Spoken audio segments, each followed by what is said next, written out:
উম্মু সালামা রাদিয়াল্লাহু তাআলা আনহা বলেন, কালাত উম্মু সুলাইম লি রাসূলিল্লাহ সাল্লাল্লাহু আলাইহি সাল্লাম, উম্মু সুলাইম একজন মহিলা আল্লাহর রাসূলের নিকটে বলছেন, ইন্নাল্লাহা লা ইয়াস্তাহি মিনাল হক্কি, নিশ্চয় আল্লাহ তাআলা সত্য কথা বলতে লজ্জা করেন না। হক কথা বলতে আল্লাহ লজ্জা করেন না। হক কথা মানুষের বিবেচনায় ছোট হোক আর বড় হোক।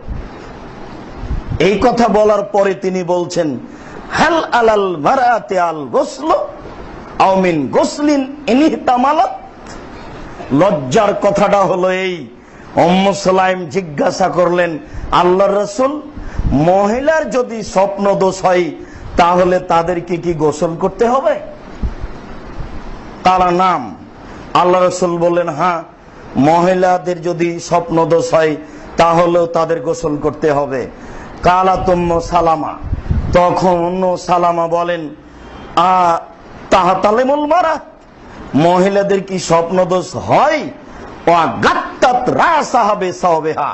এই কথা বলার পরে তিনি তার কাপড় দিয়ে মাথাটা ঢেকে নিলেন, লজ্জা প্রকাশ করলেন।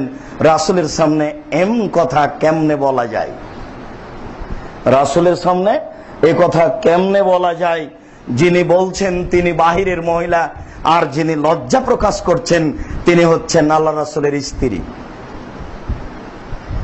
আল্লাহ রাসূলের স্ত্রী বললেন যে, মহিলাদের কি স্বপ্নদোষ হয়? তখন তিনি বললেন, হ্যাঁ।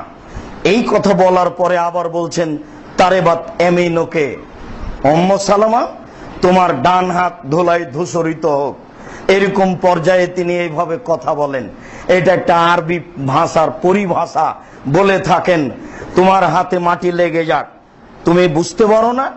কাইফা ইশবিহা ওয়ালাদুহা, যদি সত্য সত্যই তাদের স্বপ্ন দোষ না হয়, শুক্রকীটের ব্যাপারটা যদি না থাকে, তাহলে বাচ্চা তার সাদৃশ্য হয় কি করে? যখনই উভয়ের শুক্রকীট বাচ্চাদানিতে রেহেমে গর্ভে যাবে, তখন দুইটাই চক্র আকারে ঘুরতে থাকবে। ঘুরতে ঘুরতে যেটা পরে গলে যাবে, বাচ্চা তার মতো হবে, মায়ের মতো হতে পারে, পিতার মতো হতে পারে। রাসূল সাল্লাল্লাহু আলাইহি সাল্লাম এই অংশে এইভাবে বিবরণ পেশ করলেন।